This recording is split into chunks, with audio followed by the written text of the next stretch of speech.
नमस्कार, मैं डॉक्टर रजनीश कुमार आप सभी का एक बार फिर से हार्दिक स्वागत करता हूँ। प्रिय विद्यार्थियों, अभी हम हिंदी साहित्य का इतिहास आचार्य रामचंद्र शुक्ल की दृष्टिकोण से line by line series wise पढ़ रहे हैं और द्विवेदी युग पर हम चर्चा कर रहे थे। तो उस समय हमने देखा कि महावीर प्रसाद द्विवेदी ने खड़ी बोली को गद्य और पद्य के रूप में व्यवस्थित कर रहे थे और मानक रूप में व्याकरण संबद्ध व्यवस्था के अनुरूप दोनों विधाओं में खड़ी बोली का कैसे प्रयोग किया जाए, उसके ऊपर बल दे रहे थे। सरस्वती पत्रिका का इसमें काफ़ी योगदान रहा। तो इसी चीज़ को ध्यान में रखते हुए कि जब हम खड़ी बोली को व्याकरण के दृष्टिकोण से द्विवेदी युग में परिनिष्ठित होते हुए देख रहे थे, तो क्यों नहीं हम ये समझें कि वही खड़ी बोली आगे चलकर हिंदी के रूप में व्यवस्थित होती है। हिंदी व्याकरण पढ़ने का सही तरीका क्या हो सकता है, इस पर भी चर्चा की जाए। तो आज की चर्चा आगामी सभी राज्यों की प्रवक्ता परीक्षाओं के दृष्टिकोण से महत्वपूर्ण है और आज हम ऐसे पढ़ेंगे कि परीक्षा में एक भी प्रश्न व्याकरण से संबंधित गलत नहीं होगा। वैसे तो हम सभी अपने भावों और विचारों को अभिव्यक्त करने के लिए भाषा का प्रयोग करते हैं, भले उसमें शुद्धियाँ हों, अशुद्धियाँ हों, लेकिन हम अपनी अभिव्यक्ति दे देते हैं। लेकिन देखते हैं कि परीक्षाओं में व्याकरण से संबंधित बहुत सारी खामियां हमें देखने को मिलती हैं, जैसे कि शुद्ध शब्द, अशुद्ध शब्द, शुद्ध वाक्य, अशुद्ध वाक्य को लेकर प्रायः सवाल पूछे जाते हैं। वहाँ पर हमें कठिनाई होने लगती है, क्योंकि हम अभिव्यक्ति तो करते हैं, लेकिन व्याकरण को ध्यान में नहीं रखते हैं। इसीलिए हमें परीक्षाओं में कई ऐसे सवाल होते हैं, जो कि कठिन प्रतीत होते हैं। तो चर्चा में विस्तार से करूँ, आप सभी से ये निवेदन करूँगा कि हिंदी व्याकरण को लेकर हमने बहुत पहले ही बहुत सारी वीडियोज़ बनाई हुई थी, उसकी प्लेलिस्ट भी है, आप जाकर वहाँ पर देख सकते हैं। व्हाइट बोर्ड पर पढ़ाते हुए मैं नज़र आऊँगा। अगर आपने अभी तक नहीं देखा होगा, तो उसके लिंक को मैं डिस्क्रिप्शन बॉक्स में शेयर भी कर दूँगा, आप देख सकते हैं। उस समय मैं काफ़ी मेहनत से व्याकरण का पोर्शन बनाया हुआ था, चूँकि मैं नया-नया था इस प्लेटफ़ॉर्म पे, तो हो सकता है कि आप सभी को इतना विश्वास नहीं रहा होगा। लेकिन अब आप दोबारा देखेंगे, तो आपको लगेगा कि वाक़ई में मेहनत करके बनाया गया है। क्योंकि मैं इस प्लेटफ़ॉर्म को जब चुना था, तो सबसे पहले आचार्य रामचंद्र शुक्ल के इतिहास ग्रंथ को और हिंदी व्याकरण पर ही जोर दिया था। तो प्रिय विद्यार्थियों, ये कहने में संकोच नहीं हो रहा है कि यदि आप प्रवक्ता परीक्षाओं की तैयारी करते हैं, पिछले साल के क्वेश्चन पेपर को देखा होगा आपने, तो आप देखेंगे कि हिंदी साहित्य के साथ-साथ हिंदी व्याकरण से लगभग 25% सवाल पूछे जाते हैं। तो आज हम उन बिंदुओं पर विचार करेंगे, जहाँ से ज़्यादातर सवाल पूछे जाते हैं और किन इकाइयों को, किन अध्यायों को हमें अच्छे से देखना चाहिए परीक्षा के पहले, कि जहाँ से ज़्यादा सवाल हम कर पाएँ और अधिकतम अंक को हासिल कर लें। तो सब बिंदुओं पर हम चर्चा करेंगे, उम्मीद करेंगे कि आप जुड़े रहेंगे। जब भी हम हिंदी व्याकरण की बात करते हैं, तो सबसे पहले मन में यही आता है कि व्याकरण क्यों पढ़ना चाहिए? व्याकरण के माध्यम से ही भाषा सुव्यवस्थित होती है और समझ में आती है। वैसे तो हम अपने संप्रेषण के लिए भाषा का प्रयोग कर लेते हैं, लेकिन व्याकरणिक दृष्टिकोण से भाषा का प्रयोग जब हम करते हैं, तब उसमें शुद्धता की ज़रूरत आ जाती है। तो व्याकरण को लेकर बहुत सारे विद्यार्थी कहते हुए नज़र पाए जाते हैं कि हमारा बहुत कमज़ोर है, व्याकरण पोर्शन बड़ा कमज़ोर है, इसके लिए कौन-सी किताब पढ़ें? कमज़ोर इसलिए है कि जब भी हम कोई आर्टिकल पढ़ते हैं, कहानी पढ़ते हैं, उपन्यास पढ़ते हैं, आलोचना पढ़ते हैं, कुछ भी पढ़ते हैं, तो ध्यान नहीं देते हैं कि वाक्य किस तरीके से है। समझ में तो आता है जो कुछ पढ़ते हैं, शब्द कैसे लिखे गए हैं, ध्यान नहीं देते हैं। ध्यान न देने की वजह से ही व्याकरण का पोर्शन कठिन लगने लगता है और विद्यार्थियों के मन में आता है कि कोई भी ऐसी किताब होगी, जिसको कि हम पढ़ लेंगे और व्याकरण का पोर्शन ठीक कर लेंगे। आप जानते हैं कि व्याकरण एक वैज्ञानिक पद्धति पर है। कोई भी किताब आप खरीदिए, सब में वही फ़ॉर्मूला दिया गया है, वही सूत्र दिया गया है। एक बार आप व्याकरण के फ़ॉर्मूलों को समझ गए, नियम कानूनों को समझ गए, तो लाख प्रैक्टिस सेट आप कर सकते हैं। लेकिन आपको ज़्यादा ज़रूरी है समझना। तो इस पर भी हम जोर देंगे और ये भी देखना है कि कैसे आप सर्वाधिक अंक ला सकते हैं। इन सभी चीज़ों पर लेकर हम विस्तार से बात करेंगे और आपको समझ में भी आ जाएगा। तो चलते हैं हम बात करते हैं कि सबसे पहले हिंदी व्याकरण पढ़ते हुए आपको हिंदी भाषा के बारे में जानना बहुत ज़रूरी है। ख़ास तौर से पिछले साल के क्वेश्चन पेपर को आप देखेंगे, तो इसमें सवाल पूछा जाता है हिंदी भाषा की उत्पत्ति से लेकर कि इसकी उत्पत्ति कैसे हुई, उसका क्रम क्या है और जो हिंदी है वो किस अपभ्रंश से निकली हुई है और तमाम अपभ्रंश हैं, अलग-अलग जो कि आगे चलकर उपभाषाओं के अंतर्गत शामिल होते हैं। हिंदी की जो 5 उपभाषाएँ हैं, अलग-अलग अपभ्रंशों से उनका संबंध है और उन उपभाषाओं के अंतर्गत अलग-अलग बोलियाँ हैं। तो आप देखेंगे परीक्षाओं में कि इस पोर्शन से सवाल रहता ही रहता है, ठीक है? इसके बाद आप देखते हैं कि हिंदी का महत्व क्या है? जैसे कि राजभाषा के रूप में है, तो राजभाषा के रूप में जो संवैधानिक दर्जा दिया गया है, वहाँ से सवाल पूछे जाते हैं। राष्ट्रभाषा के तौर पर कि राष्ट्रभाषा किसको कहा जा सकता है? संपर्क भाषा के रूप में, संचार भाषा के रूप में, तो हिंदी का महत्व इन-इन क्षेत्रों में है। तो शुरुआती दौर में परिचयात्मक रूप में 2-3 पॉइंट से ज़्यादातर सवाल पूछे जाते हैं। चाहे वो हिंदी भाषा की उत्पत्ति से संबंधित हो, चाहे हिंदी के क्षेत्रों को लेकर हो और हिंदी के महत्व को लेकर हो। तो इन बिंदुओं को आप परीक्षा से पहले एक नज़र ज़रूर देखिए। आगे जो पॉइंट आता है, वो इससे भी महत्वपूर्ण है। हम पहुँच जाते हैं हिंदी भाषा का जो व्याकरणिक स्वरूप है, जो उसकी बनावट है, उसको लेकर। तो सबसे पहला जो पॉइंट है, वो है ध्वनि। ध्वनि को लेकर अक्सर परीक्षाओं में सवाल पूछे जाते रहे हैं कि भाषा की सबसे छोटी इकाई कौन है? भाषा की सबसे बड़ी इकाई कौन है? ये सवाल पूछा जाता है और इंटरव्यू इत्यादि में पूछ लिया जाता है कि ध्वनि और वर्ण क्या है? दोनों में अंतर क्या है? तो यहाँ पर पारिभाषिक शब्दावलियों का अर्थ हम बताते हुए आपको केवल इंडिकेट कर रहे हैं। चूँकि अभी मैं हिंदी व्याकरण पर आपसे से चर्चा नहीं कर रहा हूँ। हिंदी व्याकरण की पुस्तकों को लेकर, हिंदी व्याकरण के पॉइंट्स को लेकर हमने अलग वीडियोज़ बनाए हुए हैं, उनको आप देखिए और फिर हम कुछ नया भी जोड़ेंगे। लेकिन यहाँ पर जो हम चर्चा कर रहे हैं उस चर्चा के बहाने आपके दिमाग में बहुत नई चीज़ें भी बैठेंगी और एक स्ट्रक्चर बन जाएगा कि इसी तरीके से हमें पढ़ना है। तो हम हिंदी भाषा के बारे में पढ़ लिए, उत्पत्ति के बारे में, क्षेत्र के बारे में और फिर भाषा का महत्व क्या है। अब विशुद्ध तरीके से हम हिंदी व्याकरण में प्रवेश कर चुके हैं। तो पहले नंबर पर आता है यहाँ पर ध्वनि। अब ध्वनि और वर्ण इन दोनों को लेकर काफ़ी कन्फ्यूज़न रहता है विद्यार्थियों में। हालाँकि जिन चीज़ों पर मैं चर्चा कर रहा हूँ, ये आपको अच्छे से 7वीं 8वीं की क्लास में ही बता दिया जाता है। आप याद कीजिए अपने बचपन के दिनों को कि आपको हिंदी व्याकरण पर ज़्यादातर जोर छोटी कक्षाओं में दिया जाता था और आपको अगर अच्छे शिक्षक मिल जाते थे, तो आपका व्याकरण पोर्शन अच्छा हो जाता था और गड़बड़ मिल जाते थे, तो आजीवन उसका भुगतान आपको भुगतना पड़ता था। तो ध्वनि और वर्ण को लेकर प्रायः इंटरव्यू में सवाल पूछा जाता है कि दोनों एक ही हैं या अलग हैं। ध्वनि का अगर हम अर्थ देखें तो साउंड से इसको लगाया जा सकता है, यानी कि किसी चीज़ का उच्चारण जब हम करते हैं तो वो ध्वनि के अंतर्गत करते हैं या फिर अभिव्यक्ति देते हैं, तो वो ध्वनि कहलाती है। लेकिन जब हम उसी को लिख देते हैं, तो वो वर्ण कहलाने लगता है। यानी ध्वनि जो है वो उच्चरित या अभिव्यक्त है जिसको कि जैसे मैंने बोला क, तो ये ध्वनि है, लेकिन मैं उस क को लिख देता हूँ, तो ये क्या हो गया? वर्ण हो गया। यानी कि ध्वनि का लिखित रूप वर्ण कहलाता है और इसका खंड नहीं होता है, ठीक है? वैसे आप देखेंगे तो क बोल रहे हैं, तो इसमें अ भी आ रहा है, 2 ध्वनियाँ आ रही हैं। लेकिन जब इसको हम पूर्ण रूप से इस तरीके से लिख दे रहे हैं क, तो ये वर्ण के रूप में हो गया। आप जानते हैं कि हिंदी में कुल 52 वर्ण हैं। अब वर्णों को लेकर भी है कि स्वर है, व्यंजन है।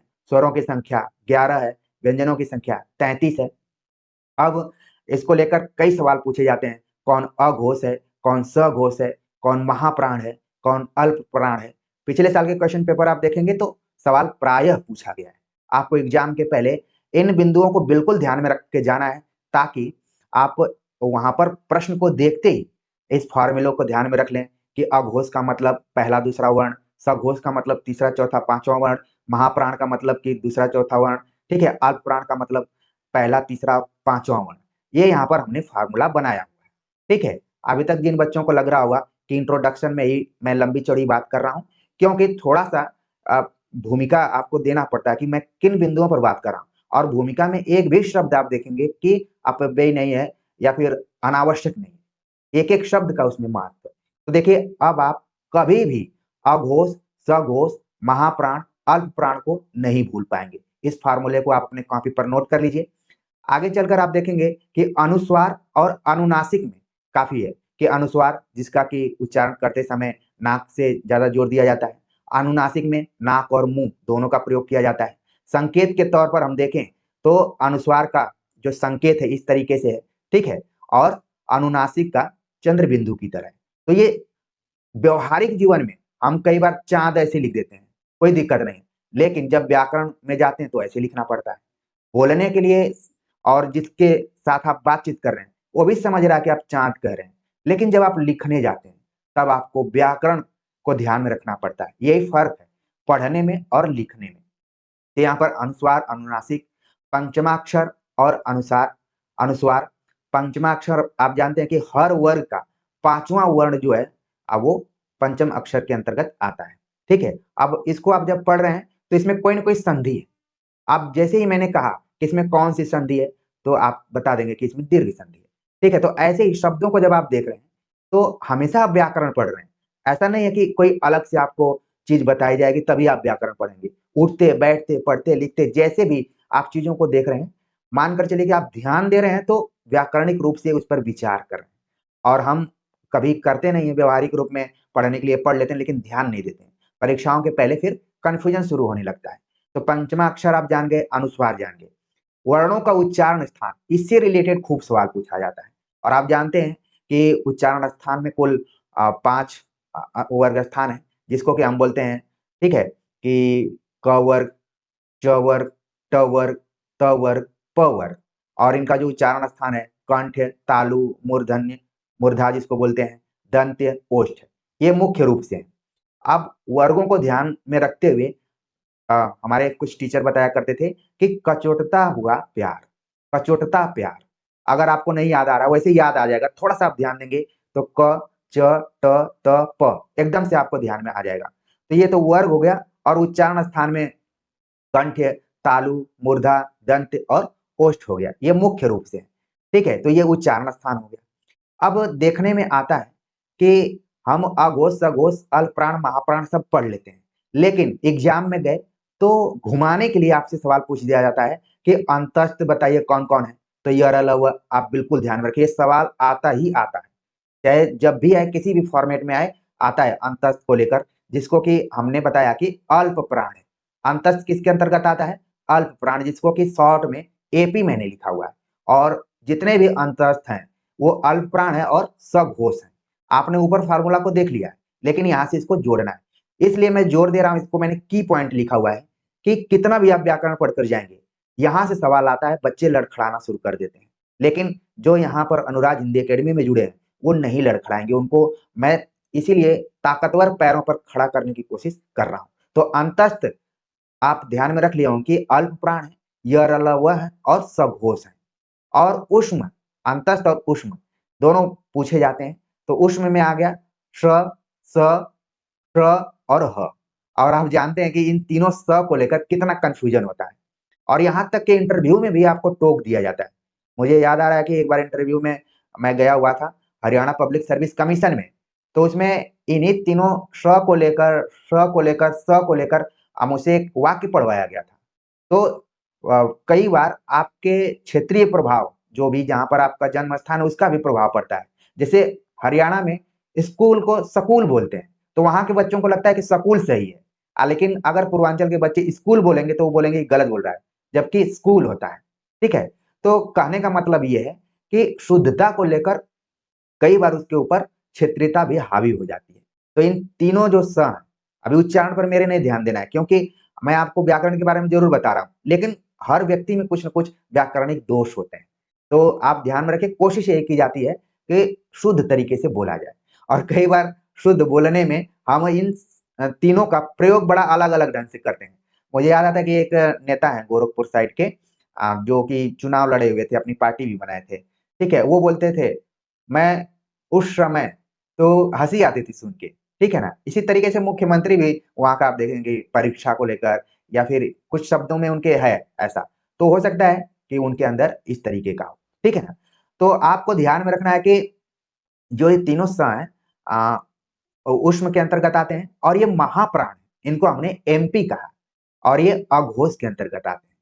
जैसे जो मैं चर्चा कर रहा था, जो सीएम है यूपी के इस समय, जब मैं आप सभी से चर्चा कर रहा हूँ, तो परीक्षा को लेकर, सुरक्षा को लेकर आप देखेंगे उनके थोड़ा-सा उच्चारण में कुछ अलग है। और इसी से व्यक्ति का पता चल जाता है कि कौन बोल रहा है, ठीक है ना? आगे मैं बात करूँगा कि कैसे हम कैच कर लेते हैं। जैसे मेरा ही कोई वीडियो छोड़कर खोलकर छोड़ देगा और दूसरा व्यक्ति कोई आएगा तो बोल देगा कि फलाना लग रहा है पढ़ा रहे हैं। तो ये कहीं न कहीं पहचान भी है आपकी जो भाषा है और व्याकरण है। लेकिन एग्ज़ाम में जब हम जाते हैं, तो व्याकरण का रोल इसमें महत्वपूर्ण हो जाता है और वहीं से हमें नंबर मिलने शुरू हो जाते हैं और फिर मेरिट हमारी बनती है कि क्या है। तो देखिए, इस पॉइंट को आप ज़रूर ध्यान में रखिए कि अ, अंतस्थ क्या है, उसमें क्या है, सघोष, अघोष इसमें कौन है। तो उम्मीद है कि आप इसको अब तक नोट कर लिए होंगे, बातों को सुनते हुए नोट कर लिए होंगे। तो ये तो हो गया वर्णों का उच्चारण स्थान और क्या-क्या इन लोगों को बोला जाता है, ठीक है? अब है बलाघात। इसमें शब्द में ही छिपा हुआ है कि जिस पर हम विशेष बल दें या चोट पहुँचाएँ। बल, आघात, आप देख रहे हैं कि इसमें भी कोई न कोई संधि है। आप वो ध्वनि के बारे में पढ़ रहे हैं, लेकिन मैं बार-बार आपको संधि की तरफ भी ले जा रहा हूँ, ताकि आपका रिवीजन हो, खटाक से आपका दिमाग काम करे कि हाँ, हमने पढ़ा था, इसमें भी दीर्घ संधि, ठीक है? तो आप देख रहे हैं यहाँ पर बलाघात, इसको दूसरा शब्द दिया जाता है स्वराघात, यानी कि किसी पर हम विशेष बल देते हैं। जैसे मैंने अभी बोला विशेष, तो इस पे जोर दे रहे हैं, स पे जोर दे रहे हैं। आप कई बार देखते होंगे कुछ लोग हैं, कुछ वर्णों पर ज़्यादा दबाव देते हैं, जोर देते हैं। ठीक है? सब व्यक्ति इसी तरीके से बोलते हैं, तो उसको बोला जाता है बलाघात। संगम, संगम का मतलब होता है 2 चीज़ों को जोड़ना। जैसे अभी महाकुंभ चल रहा था, तो लोग बोलते थे कि संगम स्नान करने जा रहे हैं, ठीक है? तो इसका मतलब है कि एक से अधिक चीज़ें जहाँ जुड़ती हैं, उसको हम संगम बोलते हैं। जिसका कि दूसरा नाम है योजक चिन्ह, आपने इस तरीके से डैश करके देखा होगा। जैसे हम रात-दिन लिखते हैं, तो रात-दिन लिखते हैं तो ऐसे सीधा-सीधा नहीं लिखते हैं और देखने में अच्छा भी नहीं लगेगा। मैं अपने बीए और एमए के विद्यार्थियों को बतलाता हूँ कि जो शब्द होते हैं, उसमें भी सौंदर्य दिखाई पड़ता है अगर उनको हम सही लिखते हैं। और अगर गलत लिखते हैं, तो वही शब्द लगता है कि रोना टाइप का चेहरा बनाया हुआ है। जैसे रात-दिन यहाँ मैंने लिखा, तो ये उतना अच्छा नहीं लग रहा है जितना कि ये अच्छा लग रहा होगा। तो संगम का मतलब होता है कि 2 शब्दों के बीच में जो डैश है, लगता है कि दोनों शब्द अलग-अलग हैं लेकिन उनको जोड़ देता है वो। अनुतान, अनुतान का मतलब है, एक तो है तान और अनु उपसर्ग लगा हुआ है, ठीक है? तो मतलब कि उतार-चढ़ाव। जब भी हम शब्दों का प्रयोग करते हैं, तो उसके उच्चारण में हम उतार-चढ़ाव करते हैं। किसी पर विशेष जोर देते हैं, किसी पर कम जोर देते हैं, ठीक है? तो वो हो गया अनुतान। इसके बाद हम संधि पढ़ते हैं। संधि का मतलब होता है कि 2 वर्णों के मेल से जो विकार उत्पन्न होता है, उसको हम संधि कहते हैं, ठीक है? तो इस तरीके से ध्वनि के माध्यम से हम अ, वर्ण और जितनी भी चीज़ें हैं, उसको समझते हुए एक अपने दिमाग में रख लेते हैं कि कौन चीज़ कैसे लिखा जाएगा, ठीक है? तब आ जाता है शुद्ध-अशुद्ध का दौर। शुद्ध-अशुद्ध अचानक नहीं आया हुआ है। सभी नियम कानून बन गए। अब उन नियम कानूनों के आधार पर जो चीज़ें नहीं चल रही हैं, तब हो गया वहाँ पर शुद्ध और अशुद्ध का खेल शुरू हो जाता है। ठीक है? तो उम्मीद है कि ध्वनि आपको समझ में आ गई होगी। मैं केवल पारिभाषिक शब्दावलियों को एक्सप्लेन कर दे रहा हूँ थोड़ा-थोड़ा, मैं व्याकरण नहीं पढ़ा रहा हूँ। अगर व्याकरण आपको पढ़ना है, तो नीचे हमने लिंक दिया, उसको आप ज़रूर जाकर देखिएगा। अभी तुरंत नहीं जाना है, पूरा लेक्चर देख लेना है, समझ लेना है, तब जाना है। अगर आप हिंदी व्याकरण में जल्दीबाज़ी किए, तो फिर आपका कॉन्सेप्ट कभी क्लियर ही नहीं होगा। आगे चलते हैं, बात करते हैं हिंदी वर्णमाला, वर्तनी और विराम चिन्ह। पूरा क्रम से मैं बता रहा हूँ। पहले भाषा के बारे में बतलाया, फिर ध्वनि के बारे में बतलाया। अब जब हमें पता चल गया कि हिंदी में कुल 52 वर्ण हैं, जिनको हम वर्णमाला कहते हैं। अंग्रेजी में हम इसको लेटर कहते हैं। अंग्रेजी में आप देखेंगे कि 26 वर्ण हैं और हिंदी में जस्ट उसका दूना है। ऐसे कोरिलेट करके आपको देखना है। तो अब देखना पड़ेगा आपको हिंदी वर्णमाला, वर्तनी, ठीक है? और विराम चिन्ह, क्योंकि जब हम बोलते हैं, तो वहाँ पर वर्णमाला, वर्तनी, विराम चिन्हों का प्रयोग भी हमें ध्यान में रखना पड़ता है कि कहाँ पर हमें रुकना है, कहाँ पर विराम चिन्हों का भी काफ़ी रोल है, ठीक है ना? जैसे आप पढ़े होंगे अ, रोको नहीं द इस तरीके से रुको, मत जाओ, ठीक है? एक तो हो गया ये विराम चिन्ह मैं यहाँ पर लगा दिया। अब यहाँ है रुको, मत जाओ, तो देख रहे हैं कि दोनों में क्या हो रहा है? शब्द वही हैं, सब वही हैं, तीनों शब्द हैं, लेकिन यहाँ पर आप देख रहे हैं कि विराम चिन्ह की वजह से क्या हो जा रहा है? सब चीज़ें बदल जा रही हैं, अर्थ बदल जा रहा है। तो हमें इसके अंतर्गत पढ़ना है कि ध्वनि क्या है, फिर लिपि क्या है। क्योंकि भाषा को हम बोलते हैं, उसमें ध्वनियों का सब मिश्रण है, लेकिन जब उसी भाषा को हम लिखते हैं, तो लिपि कहलाती है। अब सामान्य तौर पर यहाँ लिपि लिख दिया है, लेकिन जब हम परीक्षाओं में जाते हैं, तो लिपि के नाम पे आपको देवनागरी लिपि पढ़ना पड़ता है, उसकी वैज्ञानिकता को पढ़ना पड़ता है, उसके सुधारों को लेकर पढ़ना पड़ता है कि देवनागरी लिपि के लिए कौन-कौन से सुधार करने के प्रयास किए गए थे।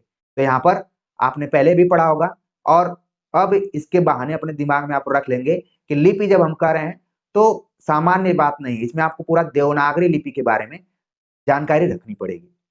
ठीक है? लिपि चिन्ह कौन-कौन से हैं, इसको लेकर। फिर सबसे ज़्यादा इम्पोर्टेंट है हिंदी वर्तनी के महत्वपूर्ण नियम, कि कौन वर्तनी शुद्ध है और कौन वर्तनी अशुद्ध है। इसके भी नियम कानून हैं, आपके मन में आ सकता है। जैसे कई हमारे विद्यार्थी पूछते रहते हैं कि क्यों माना जाए कि दूध शब्द लिखा गया तो उसपे बड़ा ही रहेगा, छोटा क्यों नहीं रहेगा? तो ये व्याकरणचार्यों ने बनाया हुआ है कि किस पे बड़ा रहेगा, किस पे छोटा रहेगा, ये चीज़ें हैं। मुझे याद आता है कि एक दिन क्लास में मैं चूहा लिखने के लिए चूहा और मैं करके आप लोगों ने एक निबंध पढ़ा होगा हरिशंकर परसाई का। तो उसमें चूहा था, तो मैं टेस्ट ले रहा था बच्चों का। तो कुछ बहुत चतुर बच्चे थे, उन्होंने चूहा ऐसे लिख दिया था। दोनों तरफ उन्होंने मात्राएँ दी हुई थी। अब मेरे ऊपर निर्भर था कि उसको मैं क्या मानूँ? तो पहले तो मैं देखकर हँसा। अब क्योंकि बच्चों को पता था कि मैं वर्तनी ज़रूर देखूँगा, तो उन्होंने अपने बचाव में दोनों तरफ इसको मुँह को मोड़ दिया हुआ था। अब इसको लेकर क्या कोई कर सकता है? तो विद्यार्थियों के मन में जब वो ध्यान नहीं देते हैं, तो समझ में नहीं आता क्या वो सही लिख रहे हैं, क्या गलत लिख रहे हैं। जैसे ज़्यादातर बच्चों को मैंने देखा है कि सूरदास ऐसे लिख देते हैं और मैं बार-बार बोलता हूँ कि कितना भी आप अच्छा सूरदास पर लिख रहे हैं, पूरा उनको वात्सल्य रस का सम्राट सिद्ध कर दिए, लेकिन अगर सूरदास ठीक से नहीं लिख पाए, तो फिर आपका नंबर कटना तय है। क्यों?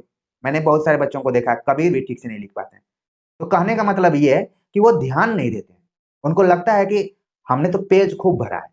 हिंदी के विद्यार्थियों के साथ सबसे बड़ी समस्या ये है कि लोग बताते हैं कि जाकर खूब पेज भर देना नंबर मिल जाएगा। कई जगहों पर मिलता भी है, लोग आँख बंद करके नंबर दे भी देते हैं। हिंदी में अपेक्षाकृत जो मार्किंग होती है उदारवादी दृष्टिकोण से होती है। ठीक है? फिर भी ये इसीलिए ये सब कठिनाई है। यही अगर अंग्रेजी में हो जाती, तो फिर समस्या खड़ी हो जाती। अंग्रेजी में हम बहुत कम गलतियाँ करते हैं, अगर अच्छे से देखा जाए तो। लेकिन हिंदी में बहुत लापरवाही है। आप ट्रकों पर देख लीजिए, बसों पर देख लीजिए, रेलवे स्टेशनों पर देख लीजिए या फिर जहाँ भी आप थोड़ा बहुत देखेंगे, तो पेंटरों द्वारा जो भी कुछ लिखा रहता है, अब पेंटर पीएचडी तो किए नहीं रहते हैं, जितना पढ़े रहते हैं उसी हिसाब से वो लिख देते हैं। तो एक चीज़ आपको ध्यान में रखना है कि हिंदी वर्तनी के नियमों को ध्यान में रखना है कि सब नियम बनाए गए हैं कि किसको कैसे लिखना है, उसकी जानकारी आपको रखनी है। इसके बाद हम पहुँचते हैं अशुद्धियों के तरफ कि क्या क्यों कौन-सी चीज़ अशुद्ध है और उसको कैसे ठीक किया जाए, ठीक है? तो जब आप पढ़ते हैं इसको तो वैसे लोग याद कर लेते हैं, अपने दिमाग में फिक्स कर लेते हैं कि ये शब्द ऐसे लिखा जाता है, ठीक है ना? विराम चिन्हों के प्रयोग के बारे में हमने बतलाया ही कि कैसे कॉमा को इधर-उधर कर देते हैं तो अर्थ बदल जाता है। तो इसको लेकर भी आपको परीक्षा से पहले इन बिंदुओं को बिल्कुल ध्यान में रखना है। आगे बात करते हैं संज्ञा। संज्ञा से भी सवाल पूछे जाते हैं और संज्ञा के बारे में आपने बचपन की कक्षाओं में पढ़ा होगा कि वस्तु, नाम, भाव का जो बोध कराता है उसको संज्ञा कहते हैं। अब संज्ञा के कुल 5 भेद हैं। जातिवाचक संज्ञा, व्यक्तिवाचक संज्ञा, भाववाचक संज्ञा, समूहवाचक संज्ञा, द्रव्यवाचक संज्ञा। अब विद्यार्थियों के दिमाग में 2 संज्ञाओं को लेकर ज़्यादातर सवाल होता है कि जातिवाचक संज्ञा क्या है और व्यक्तिवाचक संज्ञा क्या है? इसके उदाहरणों को लेकर आमतौर पर व्याकरण में उदाहरण भी पूछ लिए जाते हैं कि ये उदाहरण किस संज्ञा का है? तो यहाँ पर इस वाले को तो आप समझ जाएँगे, भाव को, समूह को, द्रव्य को, सबको समझ जाएँगे।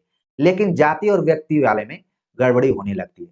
तो जातिवाचक संज्ञा मतलब वो किसी वर्ग का प्रतिनिधित्व कर रहा, किसी क्लास का प्रतिनिधित्व कर रहा है, तो वो जातिवाचक संज्ञा हो गया। जैसे मैं बोलूँ छात्र, तो छात्र क्या है? जातिवाचक संज्ञा है। मैं बोलूँ भक्त, भक्त क्या है? जातिवाचक संज्ञा है, ठीक है? इसी तरीके से मैं बोलूँ श्रद्धालु, मैं ऐसे उदाहरण दे रहा हूँ जो कि अभी वर्तमान समय में आपके आस-पास चल रहे हैं कि भक्तों की भीड़ लगी है, श्रद्धालुओं की भीड़ लगी है, छात्रों की भीड़ लगी है, तो ये क्या हो गया? जातिवाचक संज्ञा है। लेकिन इसी में से अगर किसी का नाम ले लिया जाए, ठीक है? मान लीजिए रजनीश बोल दिया जाए, तो रजनीश क्या हो गया? व्यक्तिवाचक संज्ञा हो गया, ठीक है? कोई श्रद्धालु है जो खो गया है, तो वो क्या हो गया? व्यक्तिवाचक संज्ञा और जब हम किसी एक की चर्चा करते हैं, तो वो व्यक्तिवाचक है। बहुत पहले जब मैं संज्ञा के बारे में पढ़ाया था, तो कुछ विद्यार्थी यही कहते थे कि सर जातिवाचक संज्ञा और व्यक्तिवाचक संज्ञा में अंतर बताइए। तो ये छोटा-सा अंतर आप समझ गए होंगे और इसी को अपने दिमाग में बैठाना है। व्याकरण का जो भी हम बता रहे हैं, अपने दिमाग में एक बार बैठाना है, फ़ॉर्मूले के रूप में कि अब जातिवाचक संज्ञा कितना भी पूछेगा। जैसे मैं बोल दूँ कि नेता, अब नेता क्या है? जातिवाचक संज्ञा है, ठीक है? अब ये किस तरीके का नेता है? सामाजिक नेता है, राजनीतिक नेता है, ठीक है ना? तो नेता एक वर्ग के बारे में बतला रहा है, ठीक? तो चीज़ें आप समझ गए होंगे 5 भेद हैं। कई बार तो सीधे-सीधे सवाल पूछ लिया जाता है कि संज्ञा के कितने भेद हैं? इसके बाद संज्ञा के रूपांतर भी होते हैं, लिंग के आधार पे, वचन के आधार पर, कारक के आधार पर। अब लिंग क्या है? शब्द की जाति बतलाता है, लिंग, ठीक है? जैसे कि पुल्लिंग, स्त्रीलिंग, नपुंसकलिंग, 3 तरीके के लिंगों की बात हिंदी में की जाती है, संस्कृत में भी की जाती रही है, ठीक है? तो लिंग का मतलब क्या हो गया? जाति। वो उस जाति कास्ट से रिलेटेड नहीं है, वर्ग और क्लास से रिलेटेड है। अब है वचन, वचन का मतलब होता है संज्ञा का बोध कराना। अब जैसे मान लीजिए वचन तो बोला जाता है कि कोई अगर किसी को कोई बात दे दिया है, वचन आपने कहानियों में पढ़ा होगा, जो पौराणिक आधार पर कहानियाँ लिखी जाती हैं। लेकिन यहाँ पर आप देख रहे हैं वचन का मतलब है संख्या का बोध कराना, एक वचन, बहुवचन। तो हिंदी में 2 तरीके के ही वचन हैं, जबकि आप संस्कृत पढ़ेंगे तो वहाँ पर द्विवचन का भी प्रयोग किया जाता है। ये भी बहुत बड़ा सवाल है अगर व्याकरण के दृष्टिकोण से देखें कि हिंदी में वचनों की संख्या कितनी है, तो 2 है, एक वचन या फिर बहुवचन। कारक, कारक बहुत ही इंपॉर्टेंट पॉइंट है यहाँ पर और सवाल पूछे जाते रहे। तो हिंदी में कारकों की संख्या कुल 8 है और कारक का मतलब क्या होता है कि वाक्य के अन्य शब्दों के साथ संज्ञा व सर्वनाम का संबंध बतलाना कारक कहलाता है। यानी कि संज्ञा और सर्वनाम के संबंध को वाक्य में जो भी शब्द आए हुए हैं, निर्धारित जो कर रहे हैं उसको हम कारक कहते हैं। और कारक के बारे में आपने पढ़ा ही होगा, कर्ता कारक, कर्म कारक, करण कारक, संप्रदान, आपादान, संबंध कारक, ठीक है? अधिकरण, संबोधन, ये सभी कारक हैं, इनको आपको ध्यान में रखना है। अब है पद, कारक के बाद आता है पद। पद का मतलब है कि शब्द जब किसी वाक्य में क्रमबद्ध कर दिए जाते हैं, तो वो पद कहलाता है। वैसे तो हमने पढ़ा होगा कि सूर के पद, ठीक है? कबीर के दोहे, सूर के पद, पद जब भी आता है तो लगता है कि कोई कविता वाला होगा। लेकिन व्याकरण के दृष्टिकोण से हम देखें तो पद का मतलब ये है कि जब सभी शब्दों को एक वाक्य में क्रमबद्ध तरीके से कर दिया जाए तो वो पद कहलाता है। यानी कि सबसे पहले कर्ता होगा, फिर क्रिया होगी, फिर कर्म होगा, फिर अन्य पद है। लेकिन हिंदी में आप देखेंगे तो कर्ता है। मान लीजिए मैं लिख देता हूँ कि राम पत्र लिखता है, ठीक? तो यहाँ पर आप देख रहे हैं कि ये एक पूरा पद है। वाक्य में कौन-कौन से शब्द कहाँ पर रहेंगे? सबसे पहले कर्ता रहेगा, फिर कर्म रहेगा, फिर क्रिया रहेगी। ठीक? तो इस तरीके से आप इसको पद बोल सकते हैं, एक पूरा पद है। आगे बात करते हैं सर्वनाम के बारे में। सर्वनाम से भी खूब सवाल पूछे जाते हैं। तो सर्वनाम के बारे में आपने बचपन के कक्षाओं में पढ़ा ही होगा कि संज्ञा के स्थान पर जो भी प्रयोग किया जाता है, वो सर्वनाम कहलाता है। और सर्वनाम के कुल 11 भेद माने गए हैं, लेकिन अगर प्रयोग की दृष्टिकोण से देखें, तो कुल 6 भेद हैं। पुरुषवाचक, निजवाचक, निश्चयवाचक, अनिश्चयवाचक, संबंधवाचक और प्रश्नवाचक। ठीक है? अब इसमें पुरुष को लेकर उत्तम पुरुष, मध्यम पुरुष, अन्य पुरुष। तो आप देखेंगे कि मैं, तू, वह, इस तरीके का उदाहरण दिया जाता है। लेकिन परीक्षाओं में जाएँगे तो ये अब उदाहरण पुराने हो चुके हैं, हम नए उदाहरण पूछे जाते हैं कि लेखक और वक्ता किस पुरुष के अंतर्गत हैं? तो है उत्तम पुरुष। पाठक और श्रोता किस पुरुष के अंतर्गत हैं? तो है मध्यम पुरुष।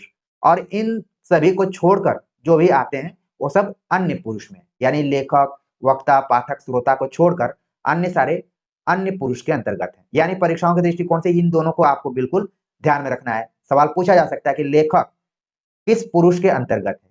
तो आप वहीं दिमाग लगाना शुरू कर देंगे कि क्या पढ़े थे हम? अब वो इधर-उधर देखना भी शुरू कर देंगे। लेकिन अब यहाँ पर आपका कॉन्सेप्ट एकदम से क्लियर हो गया होगा, स्पष्ट हो गया होगा। संज्ञा की तरह ही सर्वनाम के भी रूपांतरण है और लिंग, वचन और कारक के दृष्टिकोण से, तो आपको इसके बारे में बताना ही नहीं है। अब सर्वनाम की कारक रचना भी है, रूप रचना के आधार पर और पद परिचय भी है। तो मुख्य जो सवाल पूछे जाते हैं ऊपर से मैंने बतला दिया, इनको आप अगर थोड़ा बहुत ध्यान रखेंगे, तो आप देखेंगे कि आज के वीडियो लेक्चर से अब बहुत सारे सवाल आ सकते हैं। चूँकि आपने हिंदी व्याकरण ऐसा नहीं है कि बिल्कुल नहीं पढ़ा होगा, बहुत अभ्यास किया होगा, लेकिन मैं उन चीजों पर क्लिक कर रहा हूं जिससे कि ज्यादा सवाल पूछे जाते हैं। आगे बात करते हैं विशेषण। विशेषण का मतलब यह है कि वो शब्द जो संज्ञा और सर्वनाम की विशेषता बतलाता है। क्रम से देख रहे हैं आप, संज्ञा के बारे में बात किया, सर्वनाम के बारे में बात किया, फिर विशेषण आ गया। और विशेषण का मतलब यह कि विशेषता बतलाने वाला शब्द। किसकी विशेषता बतला रहा है? संज्ञा और सर्वनाम की। अब देखा जाए तो व्याकरण में विशेषण के कुल 4 भेद किए गए हैं। सार्वनामिक विशेषण, गुणवाचक विशेषण, संख्यावाचक विशेषण, परिमाणवाचक विशेषण। ठीक है। सार्वनामिक विशेषण के जो उदाहरण हैं उनको आप ध्यान में रखिए, जैसे मैं, तू, वह। ये क्या है? सार्वनामिक है, यानी कि जो सर्वनाम से बना हुआ है। गुणवाचक विशेषण में आप समझ जाएंगे गुणों से रिलेटेड रहेगा। संख्यावाचक में मतलब जो एक निश्चित संख्या रहेगी, 1 2 3 4। और परिमाणवाचक में जैसे कुछ, ठीक है, बहुत, इस तरीके से कि परिमाण तो है लेकिन उसमें बहुत ज्यादा ये पता नहीं कि कितना है। ठीक, तो ये चीज है। और एक और शब्द आता है प्रविशेषण। प्रविशेषण का मतलब जो विशेषण की विशेषता बतलाता हूं।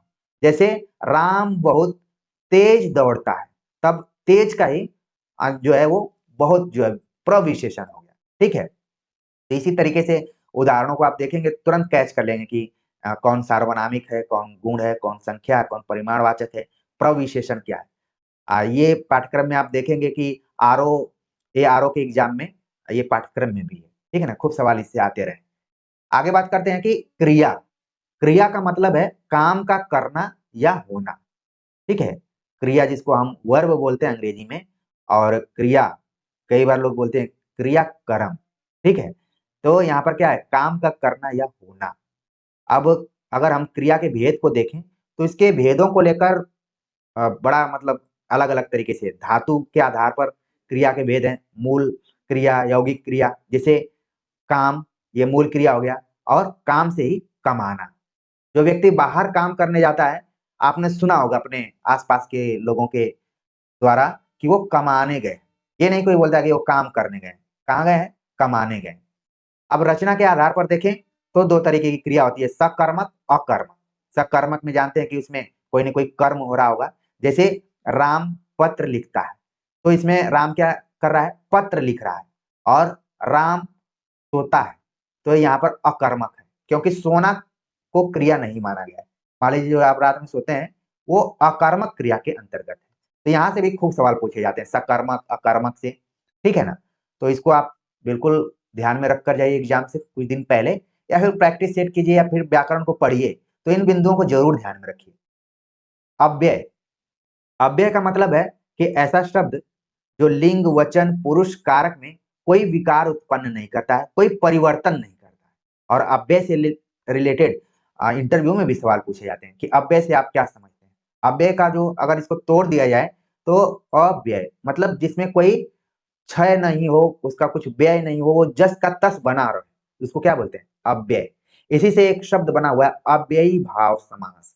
आप जब समास पढ़ेंगे तो वहां पर अव्यय से ही अव्ययी बना हुआ है। तो अव्यय का क्या रोल है कि चाहे वो लिंग हो, वचन हो, पुरुष हो, कारक हो, अव्यय आता है, किसी को प्रभावित नहीं करता है। इतना समावेशी तो मैंने हिंदी व्याकरण में किसी को नहीं देखा है, मतलब अभी तक जितना पढ़ा है, कि कोई आए और उसके आने से कोई फर्क ही न पड़ रहा हो। जैसे आपने देखा जब, तब, इधर, उधर, आजकल, ये सब क्या है? अव्यय के उदाहरण है।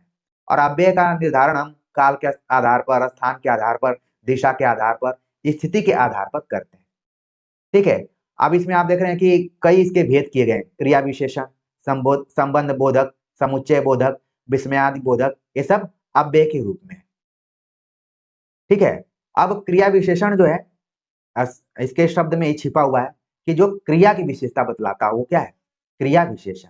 तो यहाँ से ज्यादा सवाल तो नहीं आता, बस ऐसे ही पूछ लिया जाता है कुछ शब्दों को देकर कि ये क्या है। तो आप समझ जाइए कि जब, तब, इधर, उधर, आजकल आए तो ये अव्यय। ढेर सारे उदाहरण है व्याकरण की किताब में। कोई भी किताब आप खरीदिए, आप देख लेंगे कि सैकड़ों उदाहरण मिल जाएंगे। किताबों को लेकर हमने चर्चा की है, और लाख से ज्यादा बच्चों ने उसको व्यूज के रूप में देखा है, समझा है, खरीदा भी होगा। क्योंकि मेरी पुरानी वीडियोज रही हैं, मैं उतना अच्छा दिखने में नहीं लग रहा था तो बहुत लोग नहीं देखे होंगे। लेकिन अब आप धीरे धीरे विश्वास कर लिए होंगे, तो सौंदर्य के ऊपर नहीं जाएंगे, आप कंटेंट के ऊपर जाएंगे। हर चश्मा लगाने वाला व्यक्ति सुंदर नहीं होता है, इस चीज को आपको ध्यान में रखना है। चश्मा दूसरी चीजों के लिए लगाया जाता है कि आंख में प्रॉब्लम हो, तो कहने का मतलब ये है कि हमेशा सौंदर्य के पीछे मत जाइए, कंटेंट के पीछे जाइए। मैं उतना भी खराब नहीं हूँ। तो यहाँ पर आपने अव्यय को देख लिया होगा। निपात, निपात से खूब सवाल पूछे जाते हैं। मुझे तो लगता है कि एक बार बीपीएससी के इंटरव्यू में मैं गया था, मेरे एक सीनियर से पूछ लिया गया कि निपात से आप क्या समझते हैं? उन्होंने पीएचडी कर रखी थी, सब कुछ कर रखा था, वो हड़बड़ा गए और मेरे पास आए, बोले कि रजनीश तुम निपात का नाम सुने हो? यार मैं पहली बार सुन रहा हूँ।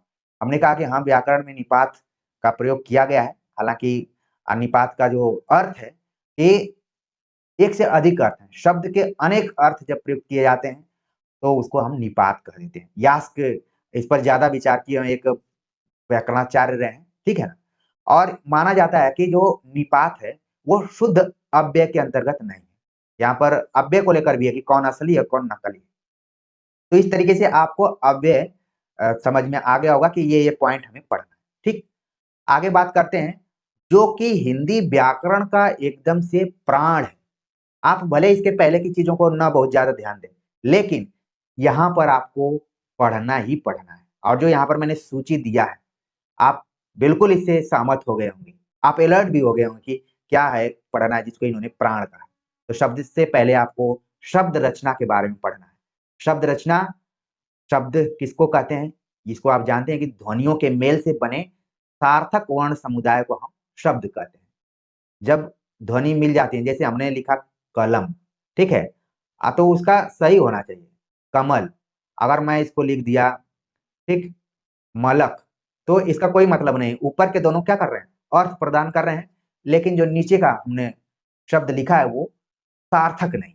यानी कि शब्द सार्थक और निरर्थक 2 तरीके के होते हैं, आप जानते हैं। जैसे हम बोलते हैं कि लोटा-वोटा, पानी-ऊनी, खाना-ऊना, अलग-अलग जगहों पर इस तरीके के शब्दों का प्रयोग किया जाता है।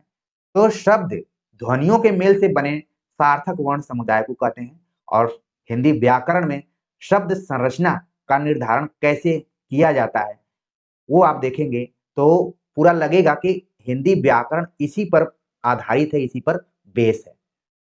तो शब्द रचना में आप देखेंगे तत्सम, तद्भव, देशज, विदेशी, रूढ़, यौगिक, योग रूढ़ शब्दों से खूब सवाल पूछे जाते हैं कि कौन तत्सम है, कौन तद्भव है। और विद्यार्थी याद भी करते हैं पूरा। कई विद्यार्थी तो हिंदी व्याकरण की किताब ही पूरा याद कर लिए हैं। और थोड़ा सा भी कोई बोल देता है कि नहीं आपने गलत बताया है, तो तुरंत पेज उलटना शुरू कर देते हैं कि नहीं देखिए मैं इस पेज पर पढ़ा हुआ था। लेकिन यहाँ पर समझना है, हिंदी व्याकरण रटना नहीं है, उसको समझना है।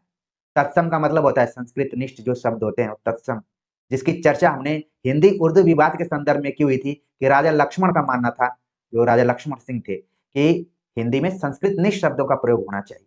तो हो गया तत्सम। तद्भव जो बिगड़ा रूप है, संस्कृत के शब्दों का ही बिगड़ा रूप है। जैसे उदाहरण के लिए आप पढ़ सकते हैं हस्त और फिर हाथ, ठीक। देशज जो कि किसी खास क्षेत्र विशेष में बोला जाता हो, देशज हो गया। विदेशी, विदेशी शब्दों से खूब सवाल आते हैं, जैसे कि कौन अरबी है, कौन फारसी है, कौन जैपनीज है, कौन चाइनीज है, कौन पुर्तगाली है। जैसे अलमारी शब्द है, इससे खूब सवाल आता है। तो ये जो विभेद है, तत्सम, तद्भव, देशज और विदेशी, ये व्युत्पत्ति के आधार पर है। व्युत्पत्ति के आधार पर शब्दों के 4 भेद किए गए हैं। कौन-कौन? तत्सम, तद्भव, देशज और विदेशज। ठीक है? विदेशज से खूब सवाल पूछे जाते हैं कि काजू किस शब्द का है? चश्मा किस कहाँ से लिया गया है? या फिर रिक्शा शब्द कहाँ से लिया गया है? सिगरेट, या फिर एक बड़ा चर्चित क्वेश्चन आता है रिपोर्टाज। रिपोर्टाज किस भाषा का शब्द है? ये भी सवाल आता है। अब देखा जाए कि रचना के आधार पर शब्दों के 3 भेद किए गए हैं, रूढ़, यौगिक और योग रूढ़। ठीक है? तो इसके भी अलग-अलग उदाहरण हैं। उन उदाहरणों को आप बिल्कुल ध्यान में रखिए, क्योंकि व्याकरण में पारिभाषिक सवाल बहुत कम पूछे जाते हैं, उदाहरण से ज़्यादा सवाल पूछे जाते हैं। उदाहरण दे दिए जाते हैं और पूछ लिया जाता है कौन रूढ़ है, कौन यौगिक है, कौन योग रूढ़ है। शब्द रचना कैसे निर्मित होती है? मूल शब्द रहते हैं, फिर उपसर्ग और प्रत्यय के माध्यम से भी शब्द का निर्माण होता है। ठीक? तो उपसर्ग आप जानते हैं कि शब्द के पहले आकर लगते हैं और उसके अर्थ को बदल देते हैं। और प्रत्यय जो है वो शब्द के बाद में आकर लगते हैं और वो भी अर्थ को बदल देते हैं। इन सभी चीज़ों को लेकर हमने अपने हिंदी व्याकरण के वीडियो में चर्चा की हुई है। लिंक मैं नीचे डाल दूँगा डिस्क्रिप्शन बॉक्स में, आप ज़रूर जाकर देखिएगा, आपको बहुत अच्छा लगेगा। प्रिय विद्यार्थियों, इस चैनल को आप सभी वैकल्पिक तौर पर देखें कि यदि आप कोचिंग नोट्स यहाँ पर नहीं समझ पा रहे हैं तो इस चैनल से समझिए। हमारा यही प्रयास है कि आपको विकल्प प्रदान करें। जो हजारों हजारों रुपए देकर लोग अपने कोर्स को बेच रहे हैं, वो अपने रेट को घटाएं। हमारी उपलब्धि क्या है कि उनकी दुकान बंद हो जाए, ये नहीं है। हमारी उपलब्धि ये है कि उनके रेट कम हो जाए। आप देख रहे हैं हर तीज त्योहार पर लगातार कोर्सेज के दाम कम होते जा रहे हैं, भारी गिरावट आ रही है। हंसी आती है, मैं देखता हूँ 90% ऑफ चल रहा है। क्या करने की जरूरत है? कंटेंट अच्छा रहेगा तो सारी चीजें अच्छी रहेंगी। यहाँ पर कंटेंट पर जोर दिया जाता है। अभी तक आप लोगों ने पूरा देख लिया होगा और सच्चाई देखने के लिए मैंने बताया है कि आंखों को देखिए। तो आपने देखा कि उपसर्ग प्रत्यय सभी को आप समझ लिए। विशेष विशेषण के बारे में पीछे भी हमने बतलाया कि विशेषण की जो वो है, खासतौर से समास में आप देखेंगे कर्मधारय समास या फिर बहुब्रीहि समास, तो वहां पर विशेष विशेषण की चर्चा बार बार की जाती है। संधि के बारे में आपको पढ़ना ही पढ़ना। ये सभी जो पॉइंट है, ये शब्द निर्माण में अपनी भूमिका निभाते हैं। ठीक है, समास हो गया। प्रयोग की दृष्टि से समास के कितने भेद हैं? समास के भी वैसे तो आपने 6 भेदों को पढ़ा होगा, लेकिन अलग-अलग किताबों में अलग-अलग भेद हैं। तो जब समास पे हम चर्चा करेंगे या फिर हमने वीडियो में चर्चा की हुई है, तो वहाँ पर आपका क्लियर हो जाएगा। पूरा पॉइंट आपका मिल जाएगा, प्लेलिस्ट में डाल दूँगा, आपको घबराने की ज़रूरत नहीं। तो कहने का मतलब है कि एग्ज़ाम से पहले शब्द रचना को बिल्कुल ध्यान में जाइए कि तत्सम, तद्भव, देशज, विदेशी, शब्द ऋण जितना भी है, उपसर्ग, प्रत्यय, ठीक है, संधि, समास, सवाल पूछा जा सकता है कि ये संधि समास किसके अंतर्गत है? शब्द। अभी आगे मैं अर्थ पर बात करूंगा, इसलिए आपको जोर देना है। इसको आप नोट कर सकते हैं, अपने दिमाग में फिक्स कर सकते हैं। अब बात करते हैं हम अर्थ को लेकर। अब आप देखेंगे कि प्राचीन भारतीय काव्य शास्त्र में, जिसको कि हम संस्कृत काव्य शास्त्र बोलते हैं, उसमें आचार्यों ने कविता को कहा था शब्द और अर्थ के मेल को हम काव्य कहते हैं। शब्दार्थो सहितौ काव्यम। तो व्याकरण में शब्द और अर्थ का कितना रोल है? तो जिस तरीके से हमने कहा कि शब्द व्याकरण के दृष्टिकोण से महत्वपूर्ण है, उसी तरीके से अर्थ भी महत्वपूर्ण है। अब आपको अंतर करना है कि शब्द के अंदर हमें क्या पढ़ना है, अर्थ के अंदर हमें क्या पढ़ना है। तो शब्द का आपने देख लिया, अर्थ में देखिए आपको क्या पढ़ना है। कोशीय और व्याकरणिक शब्दों को पढ़ना है, पर्यायवाची शब्दों को पढ़ना है, एकार्थक शब्द, अनेकार्थक शब्द, विलोम और विपरीतार्थक शब्द, युग्म शब्द, अनेक शब्दों के लिए एक शब्द के विभिन्न प्रयोग, एक शब्द का विभिन्न शब्द भेदों में प्रयोग, ध्वन्यात्मक, द्व्युक्ति मूलक शब्द, मुहावरे और लोकोक्तियां। अगर मान लीजिए आपसे कोई पूछे कि हिंदी व्याकरण के अंतर्गत मुहावरे और लोकोक्तियों को किस में रखोगे, शब्द में या अर्थ में? तो अब आप तुरंत बता देंगे कि मुहावरे और लोकोक्तियां हमें क्यों पढ़ना पड़ता है, क्योंकि उनके अर्थों के आधार पर हमें सही उत्तर तक जाना पड़ता है। 9 2 11 होना मतलब पाठ्यक्रम छोड़कर भाग जाना। ठीक है, 9 2 11 होना मतलब भाग जाना, पैसा लेकर भाग जाना। तो ये है, अर्थ प्रस्तुत कर रहा है यहाँ पर। अब आप समझ गए हो कि मैं क्या बताना चाहता हूँ। शब्द में आपने देखा तत्सम, तद्भव, देशज, विदेशी जो बना हुआ है। संधि समास किसमें है? शब्द में है। और अर्थ में आप देख रहे हैं कि पर्यायवाची है, अनेकार्थक शब्द है, विलोम, काफी इसका इंपॉर्टेंट रोल है।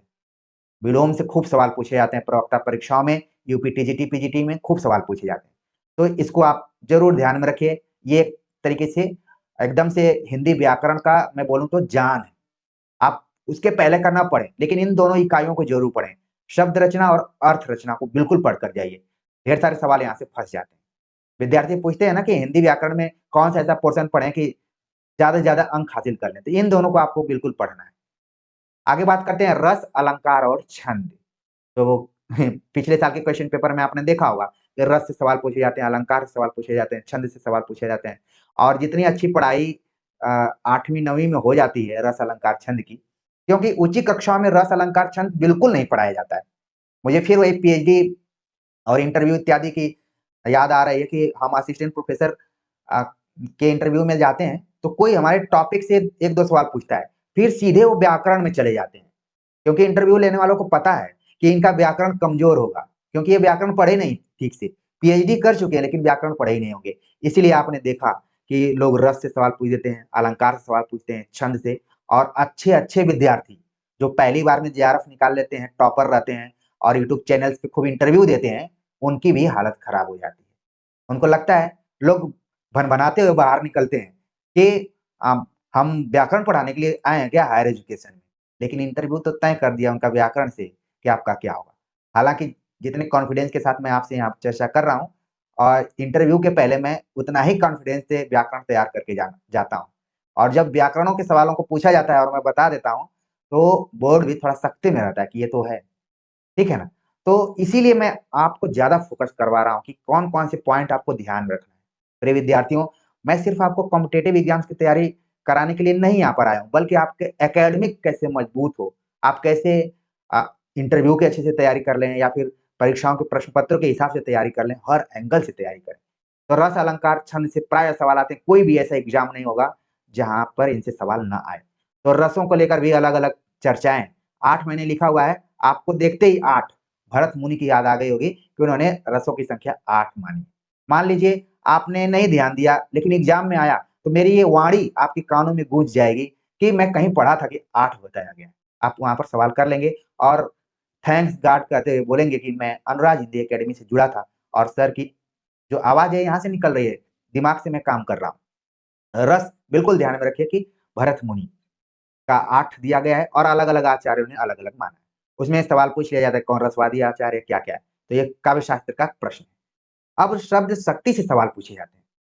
तो शब्द शक्तियों के बारे में आपने पढ़ा होगा कि 3 शब्द शक्तियाँ अभिधा, लक्षणा, व्यंजना और इन पर हमने विस्तार से अपने हिंदी व्याकरण के वीडियो में पढ़ाया हुआ है।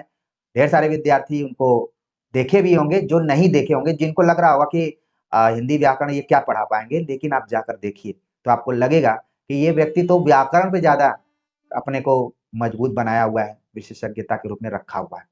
तो आप ऊपरी आवरण, बाह्य सौंदर्य पे मत जाइए, कंटेंट पर जाइए और मैं आपको गारंटी देता हूँ कि आपका जो कीमती समय है, उसमें से आपको कुछ नुकसान नहीं होगा। आप पढ़ते जाएँगे और मजबूत होते जाएँगे। तो शब्द शक्तियाँ आप जाकर देख लीजिए वहाँ से। अलंकारों को लेकर भी तमाम है, शब्दालंकार, अर्थालंकार, उभयालंकार। सवाल पूछ लिया जाता है कि शब्दालंकार कौन है, अर्थालंकार कौन है? मैंने एक उदाहरण भी बताया था, एक सूत्र बताया था अवश्य। ठीक तो शब्दालंकार अनुप्रास, वक्रोक्ति, श्लेष, यमक ये क्या हो गए? शब्दालंकार में हो गए। शेष जितने बच रहे हैं वो सब अर्थालंकार हैं। और छंद को लेकर भी हमने काफ़ी बेहतरीन और मेहनत करके वीडियो बनाई हुई है। खास तौर से हिंदी छंदों को लेकर जो हिंदी में प्रयोग किए जाते हैं दोहा, सोरठा, बरवै, ठीक है? और कवित्त इस तरीके से जो है रोला, तो उन छंदों को जाकर ज़रूर देखिए। तो प्रिय विद्यार्थियों, हिंदी व्याकरण पढ़ने का सही तरीका क्या हो सकता है? कौन-कौन से पॉइंट हो सकते हैं? किस पे हमें विशेष जोर देना है? इन सभी बिंदुओं पर हमने चर्चा की है। उम्मीद है कि आपने जो भी अपना कीमती समय दिया होगा, आपका दिमाग खुला होगा और आपको लगा होगा कि नहीं, हमें इसी तरीके से पढ़ना है। बाकी जो तैयारी आप करते रहेंगे, हिंदी व्याकरण का फ़ॉर्मूला आपको ध्यान में रहेगा, तो आप किसी भी तरीके का क्वेश्चन घुमा कर आएगा, आप बता देंगे। कई क्वेश्चन रिपीटेड भी आते हैं, लेकिन अगर अलग पैटर्न पर भी आए, मतलब कि आप जो पढ़े हुए हैं वो ना आकर उसी पैटर्न पे, उसी फ़ॉर्मूले पर आ जाए, तो भी आप उसका सही जवाब दे सकते हैं। तो आज के वीडियो लेक्चर के बारे में आप सभी के कमेंट का मुझे इंतज़ार रहेगा। मिलते हैं अगले टॉपिक के साथ, तब तक के लिए नमस्कार।